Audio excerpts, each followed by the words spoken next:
Karimnagar municipal కార్పొరేషన్లో కాంగ్రెస్ అభ్యర్థులను గెలిపించేందుకు మంత్రి పొన్నం జోరుగా ప్రచారం చేపట్టారు. బుట్టిరాజం కాలనీలో విస్తృతంగా ఇంటింటికి ప్రచారం నిర్వహించారు. ప్రచారంలో డప్పు కొట్టి కార్యకర్తల్లో ఉత్సాహాన్ని నింపారు. 2014 నుంచి 2023 వరకు రాష్ట్రంలో బీఆర్ఎస్ 12 సంవత్సరాలుగా కేంద్రంలో బీజేపీ అధికారంలో ఉందని, నియోజకవర్గంలో ఏం అభివృద్ధి చేశారో చెప్పాలని పొన్నం ప్రశ్నించారు. 5 ఏళ్లుగా వాళ్ళు చేయని పనిని 2 ఏళ్లలో చేసి చూపించామన్నారు. మీ ఆశీర్వాదంతో కాంగ్రెస్ పార్టీ అభ్యర్థుల చేతి గుర్తుకు ఓటు వేసి గెలిపించాలని కోరారు. 150 ఇందిరామిల్లు ఇచ్చారు. ఆనాడు ఇందిరాగాంధీ ఇచ్చితే మళ్ళా ఇలా 10 ఏళ్లలో ఆనా పెళ్ళంట సీమల కోట శ్రీనివాసరావు కోడికి పైన కట్టి తినమన్నట్టుగా ఒక డబుల్ బెడ్రూమ్ వచ్చింది. ఊర్లో డబుల్ బెడ్రూమ్ వస్తే మా కోటే కండ్రి. ఇలా ఈ నియోజకవర్గ మొత్తంలో 600 ఇళ్ళు అక్కడ చింతకుంటలు కట్టి అవి కూడా పూర్తి చేయలే. వాళ్ళు మాట్లాడతారు.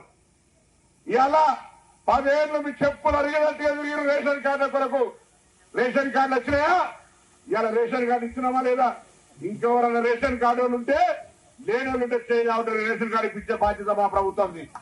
మీరు అప్లై చేసుకోండి, రేషన్ కార్డు ఇప్పించే బాధ్యత మాది. అంతేకాదు ఈ దేశం 29 రాష్ట్రాలు ఉన్నాయి. 29 రాష్ట్రాల్లో సన్న బియ్యం ఇక్కడ ఇస్తున్న గతంలో దొడ్డు బియ్యం ఇస్తే దొడ్డు బియ్యాన్ని మళ్ళీ సైకిల్ చేసి అమ్మేసాడు.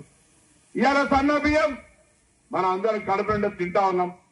అదేవిధంగా నెలకు రాగానే కరెంటు బిల్లు కట్టాలి, లేకపోతే వాళ్ళ తలబండ వాళ్ళగా కరెంటు కట్ చేస్తారనే భయం ఉంటుండే.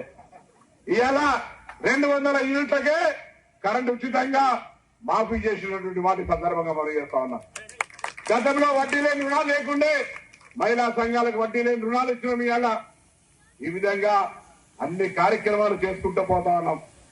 ఇలా కంపెనీ మాలో చిన్నవాడైనా ఈ గ్రామ బిడ్డగా మీ అందరి అంశాలను పరిష్కరించే శక్తి ఉన్నది నాకు తెలుసు.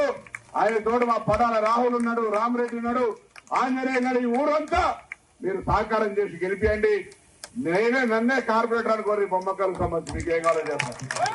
నా బాధ్యత అని చెప్తాను.